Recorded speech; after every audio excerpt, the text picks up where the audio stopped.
Hello बच्चों, चलिए प्रश्न को पढ़ते हैं। समसूत्री तर्क मुख्य रूप से खाली स्थान प्रोटीन के बने होते हैं।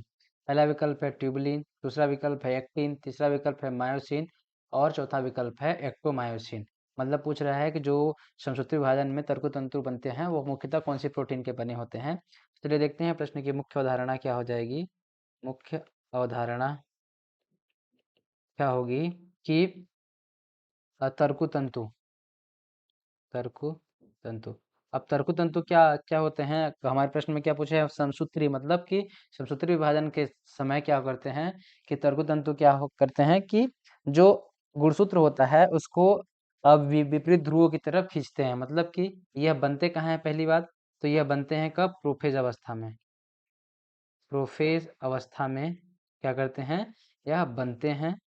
और क्या करते हैं ये कि गुणसूत्र को गुणसूत्र को विपरीत ध्रुव पर विपरीत ध्रुव पर लाने का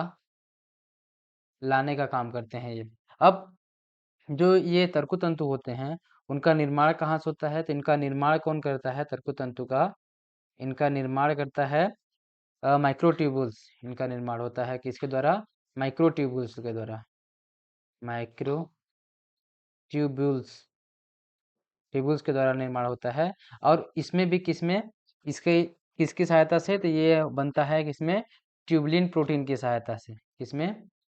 ट्यूबुलिन ट्यूबुलिन प्रोटीन की सहायता से क्या बनता है? इसका निर्माण होता है, या मुख्य रूप से कौन करता है इसका निर्माण? ट्यूबुलिन प्रोटीन करती है। अब क्या होगा कि अब हम अपने विकल्प को देखेंगे। तो पहला विकल्प क्या है? ट्यूबुलिन, हाँ ये सही है। दूसरा विकल्प क्या है? एक्टिन, ये गलत है। तीसरा विकल्प क्या है? मायोसिन, ये भी गलत है। और चौथा विकल्प क्या है? एक्टोमायोसिन, ये भी गलत है। ये जो तीनों विकल्प हैं कौन कौन से? बी, सी और डी, ये क्या है? ये एक तरह से पेशी तंतु होते हैं। ये तीनों क्या है? पेशी तंतु या प्रोटीन होते हैं। कौन से? पेशी। ये जो प्रोटीन होते हैं कौन कौन से? एक्टिन, मायोसिन एंड एक्टोमायोसिन, ये किस में काम आते हैं?